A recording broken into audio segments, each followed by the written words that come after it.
Hello guys! So for today's video, late upload na ito aming gala with AK together with my kids. Ayan na sila.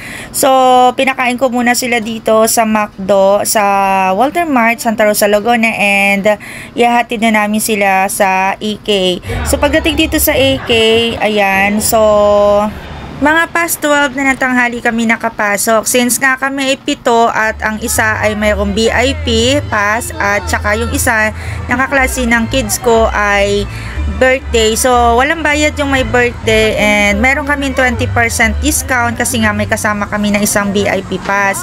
So, nakapasok na kami dito and sobrang init na itong mga kids ko pero hindi nila iniisip yung init kasi nga excited sila na mag-rides agad at ito nga sinabihan nila ako na mami roller coaster agad. Oh, ayoko kasi hindi na kaya ng aking sikmura yung roller coaster, pero syempre napasabak tayo kasi nga syempre kailangan natin ipakita na on the go tayo lagi. At ito nga hindi pa nga sila nakakasakay sa mga rides. Aba naman meron na silang plano kung anong mauuna at anong dapat unahin. Sabi ko ay unahin na lamang muna yung mga hindi extreme na rides kasi nga baka pagka na unahan namin yung extreme like roller coaster ay naku baka bumaliktad na ang sikmura. Siya nga pala dun sa mga magtatanong kung magkano yung ticket o yung bayad dun sa ticket sa pagpasok dito sa EK is 1,200. Pwede naman kayong kumuha ng express o kaya ay ng VIP worth 3,800 pero 1 year na yon and express lane na kayo, hindi na kayo pipila. Pero kung gusto naman ninyo regular is 1,200. Kapag kayo may kasama na VIP, 7 kayo, mayroon kayong 20% discount. So yung binayaran na lang namin is 980 ang isa.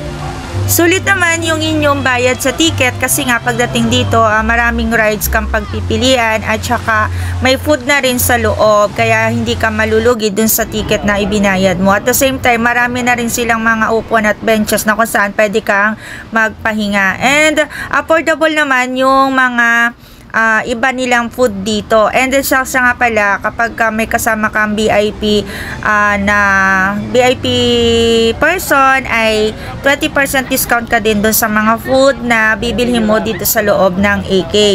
Nag-start yung fireworks niya sa gabi at 7 o'clock in the evening. So, 7 o'clock, before 7 o'clock, sinasara na nila yung ibang rides para nga makapag-prepare yung mga staff nila at saka yung mga guest para makapanood ng fireworks. And after ng fireworks, diretso ulit dun sa rides, itutuloy nila yung rides. And then, at 8 o'clock, close na yung park. I suggest na nga lamang kung kayo pupunta dito at kung kayo ay pipila kasi nga nag-start yung open or pwede na kayong pumasok ng 11 o'clock. So para hindi na kayo mainitan nga kasi nga tanghali mainit sa pila, I suggest na pwede naman kayong mag-book sa online ng ticket. O kaya naman ay meron kayong isang tao na pupuntahin para bumili ng ticket para hindi na kayo pipila. Kasi I observe nung kami ay pumila ay sobrang haba talaga ng pila at may mga senior citizen at saka may mga buntis pa at saka yung mga bata minsan hindi kinakaya yung init ng panahon.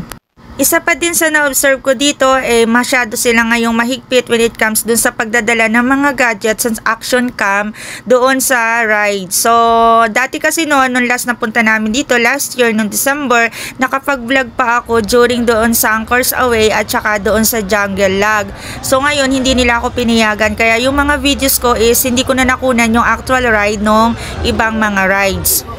Kaya naman kung i-rate ko yung kabuuan ng pagpunta namin dito sa AK noong June 12, 2024 is 8 out of 10. Kasi nga unang-una mainit na siya tapos medyo naghigpit din sila ng konti ngayon pag dun sa pagdadala ng mga cellphone at gadget dun sa mga rides.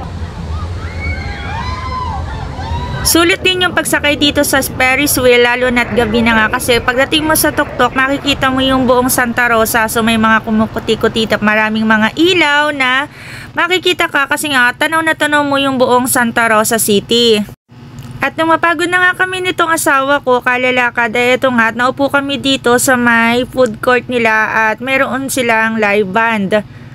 Dahil nga nakaupo ka nga habang namamahinga ka, hindi mo mararamdaman yung pagod mo sa paa kasi nga na-entertain ka kasi sobrang gagaling naman talaga nilang kumanta. So ayun lang for today's video and thank you for watching. Bye!